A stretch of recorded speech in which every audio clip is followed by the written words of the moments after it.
Ya, pemirsa masih di ID Session Closing dan kami juga masih mengundang Anda untuk bisa berpartisipasi bersama kami di telepon interaktif di 0812 di 1398 di 3749 dan juga telepon interaktif kami di 021 di 80635979 seperti yang tertera di layar televisi Anda. Dan sebelum kita lanjutkan perbincangan, kita akan coba lihat terlebih dahulu saham-saham pilihan apa saja yang direkomendasikan untuk perdagangan esok hari dan mungkin saja bisa menjadi salah satu referensi untuk Anda.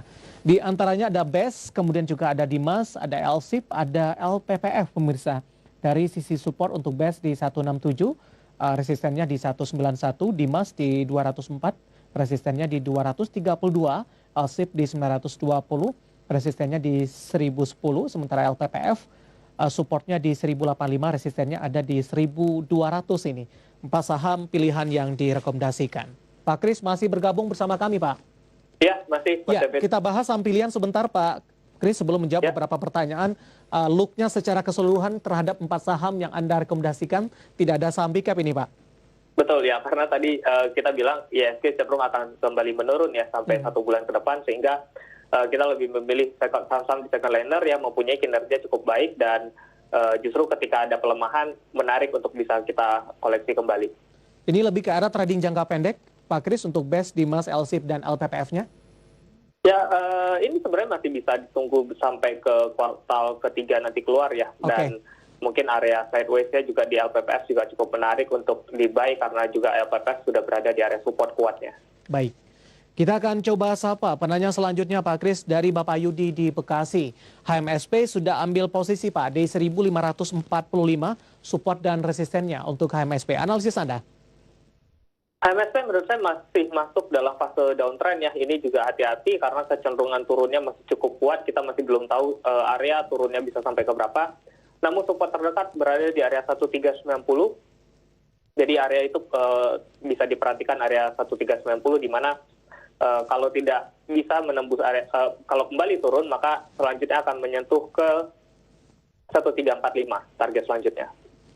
Yang sudah ambil posisi di level 1500-an, Anda rekomendasikan untuk di hold atau lebih ke... Tergantung view-nya, jika view-nya jangka panjang, mungkin di area 1300 nanti, area 1300-an boleh kembali di average down ya. Mumpung terkoreksi juga cenderung cukup dalam, jadi tapi kalau untuk trading jangka pendek, menurut saya kalau break 390-nya masih bisa cut loss terlebih dahulu untuk meminimalisir kerugiannya. Baik, jawaban untuk Pak Yudi di Bekasi. Dari Bekasi kita ke Kalimantan Barat ini, kita akan coba sapa Bapak Hendri. Selamat sore. Untuk Indi, bagaimana prospeknya? Pak Kris sudah ambil posisi di 1089. Analisis Anda untuk Indi? Indi masih cukup menarik kalau kita lihat memang harga batubara kembali muat dalam seminggu terakhir ini dengan area supportnya di area 880 ya. Ya. Jadi Indi masih bisa ditradingkan, mungkin bisa di average down justru di dekat-dekat area 880 sampai 900 itu bisa jadi area untuk average down-nya.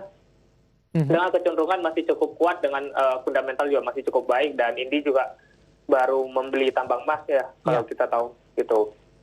Prospek kedepannya masih cukup menjanjikan begitu, Pak? Ya, betul. Oke, kita beralih ke pertanyaan selanjutnya. Ada Baus ini tinggalnya di Korea Selatan. Pak Kris mungkin melihat dari tayangan kita di live streaming begitu. Untuk BPKP, Pak Baus sudah berapa kali berpartisipasi di ID Second Session Closing menanyakan saham yang sama untuk Bank BPKP. Bukopin ini sudah turun cukup dalam ini, beli jauh di harga atas, tapi tetap komitmen untuk jangka panjang. Bagaimana analisis Anda untuk BPKP, Pak Kris? Ya, kalau secara jangka panjang dengan fundamental yang sudah cukup murah dan komitmen sudah dipastikan masuk ke dalam ceceran di BBKP ya. Menurut saya BBKP masih cukup baik, tetapi jika sahamnya masih cenderung di atas, mungkin nanti bisa average down di dekat area 200 ya untuk area average down-nya. Dengan jangka pendeknya kemungkinan BBKP akan cenderung turun dan masih belum ada kelihatan kalau ada tanda-tanda untuk rebound. Baik. Seperti itu. Anda sarankan averaging down di 200, kebetulan Baus ini sudah ambil posisi di 310, Pak. Cukup jauh ini sebenarnya. Ya, karena kalau kita lihat memang dari sisi perbaikan tidak mungkin dalam jangka waktu yang cukup singkat ya, dikarenakan Kokmin juga nanti akan masuk dan kemungkinan akan ada perubahan cukup besar untuk sisi aplikasi dan pengembangan perusahaan. Jadi kemungkinan dalam jangka waktu medium masih cukup baik ke depannya. Oke, kita beralih ke pertanyaan selanjutnya. Ada Dimas ini di 217 dari Jokowi di Jakarta. Analisis Anda untuk Dimas tadi juga direkomendasikan kalau tidak salah, Pak? Ya, betul. Ya, Dimas masih cukup baik ya.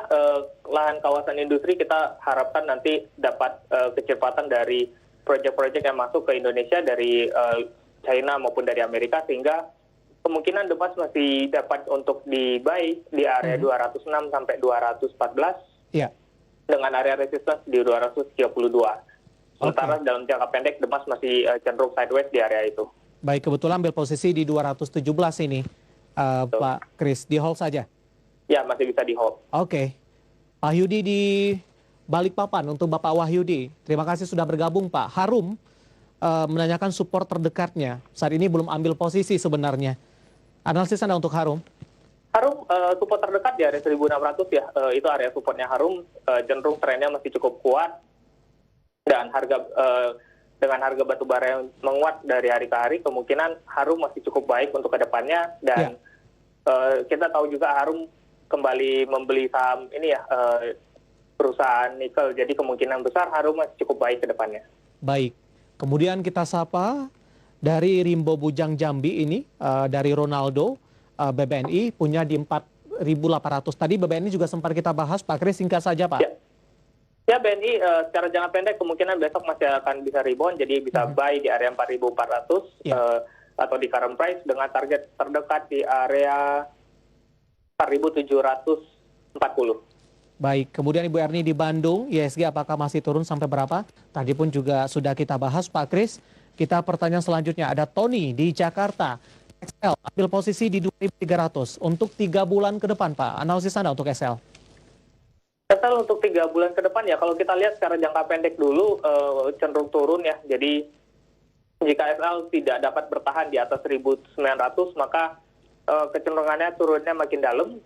Tetapi jika dapat bertahan di area 1.900, maka kemungkinan besar XL akan dapat kembali menguat ke area 2.200 sampai 2.300.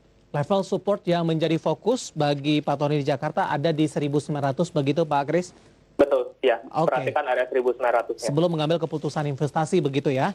Ya. Ya, selanjutnya kita akan coba sapa Edi Basuki, Cempaka Putih ini dari Jakarta. Tekim sudah ambil posisi di 6.300, support dan resisten dan juga target price, Pak Kris? Tekim secara jangka pendek masih sideways juga, masih cukup bagus mengikuti INKP ya. Dan support terdekat di area 6175, area resistance yang cukup kuat di area 6.500. Perhatikan area itu kalau bisa break 6.500-nya kemungkinan bisa ke 6.900. Ya, tampaknya posisi Pak Edi sudah profit ini, meskipun belum terlalu signifikan, 6.300, posisi saat ini 6.375. Di hold saja dengan target price yang sudah Anda sebutkan tadi, Pak Kris.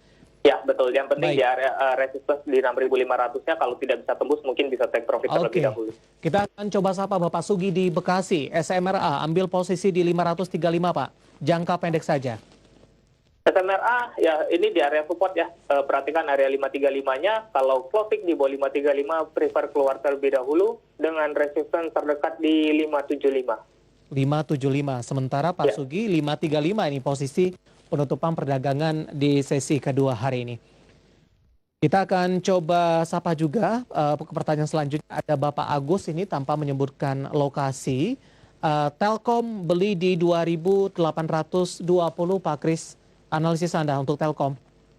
Telkom dari sebelum-sebelumnya memang saya bilang Telkom masih cenderung sangat kuat tren turunnya. Perhatikan area, namun jika sudah ada posisi di area 2.800-an, ya mungkin area sekarang masih bisa di hold ya karena sudah cukup murah dan kemungkinan besar masih dapat mengetes area resistance di 2850. Oke, 2850. Kebetulan juga berpartisipasi ada Robi dari Lampung ini, Telkom 2890. Apakah rekomendasinya juga sama, Pak Kris? Ya, jika masih punya posisi di 2890, kita harapkan bisa break 2850 ya. Jadi kemungkinan masih bisa mengetes area resistance di area selanjutnya ke 3000. Baik, kita akan coba sapa Pak Kris di Jakarta Timur ini. Bagaimana analisisnya untuk Soho belum ambil posisi, Pak Kris? Soho saham IPO ya, jadi kecenderungan saham IPO itu cenderung biasanya pada awal IPO itu mengalami auto rejection atas, tetapi kalau kita lihat hari ini sudah mulai mengalami auto rejection bawah ya, dan ini mungkin bisa cenderung berlangsung cukup lama ke depannya, dikarenakan juga secara fundamental juga cenderung masih udah tergolong mahal ya, karena udah mengalami peningkatan terlalu signifikan. Anda tidak rekomendasikan masuk kepada Soho? Ya, kalau saya sih sebaiknya dihindari terlebih dahulu. Oke.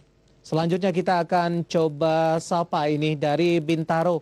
Ada Agro, target price-nya sampai untuk 2 minggu ke depan. Nah, masih ada beberapa pertanyaan lainnya. Pak Kris, kita akan jeda kembali. Kita masih punya satu segmen lagi. Dan pemirsa bersama kami, Adi Sekesesen Closing akan segera kembali sesaat lagi.